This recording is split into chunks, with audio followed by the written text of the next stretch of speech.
வணக்கம். நம்ம இன்றைக்கி கடலைப்பருப்பு கோஸு போட்டு ஒரு சட்னி செய்யலாம். எண்ணெய் ஒரு 1 1/2 ஸ்பூன் சேர்த்துங்க. காஞ்ச உடனே 2 காஞ்ச மிளகா, 5 பல்லு பூண்டு உரித்து சேர்த்துங்க. ஒரு ஸ்பூன் கடலைப்பருப்பு சேர்த்துங்க. காஞ்ச மிளகா லைட்டாக கலர் மாறினோடனே அதை தனியாக எடுத்து வச்சுருங்க.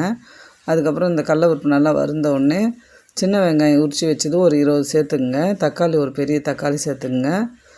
சின்ன வெங்காயம்லாம் பெரிய வெங்காயம் சேர்த்துக்கலாம். நான் ஒரு கோஸில் 1/4 பங்கு மட்டும் எடுத்து அரிஞ்சு அலசி சேர்த்துக்கிட்டேன். இது ஒரு 3 நிமிஷம் சிம்மில் வைங்க. ஒரு நிமிஷத்துக்கு ஒரு தடவை கிளறி விடுங்க, வெந்துடும்.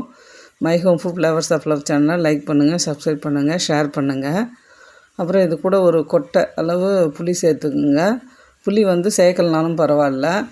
அந்த காஞ்ச மிளகா சேர்த்து உப்பு ஒரு 1/4 ஸ்பூன் சேர்த்து அந்த வானில் அந்த கழுவி தண்ணி ஊற்றி நல்லா அரைச்சிருங்க. திரும்ப வானில் வச்சு எண்ணெய் விட்டு கடுகு, உளுத்தம் பருப்பு, கருவேப்பிலை, ஒரு காஞ்ச மிளகா கிள்ளி போட்டு தாளிச்சிருங்க. இட்லி தோசையோடு பரிமாறுங்க, நல்லாயிருக்கும். இது செஞ்சு பார்த்து எப்படி இருக்குன்னு சொல்லுங்கள். தேங்க்யூ.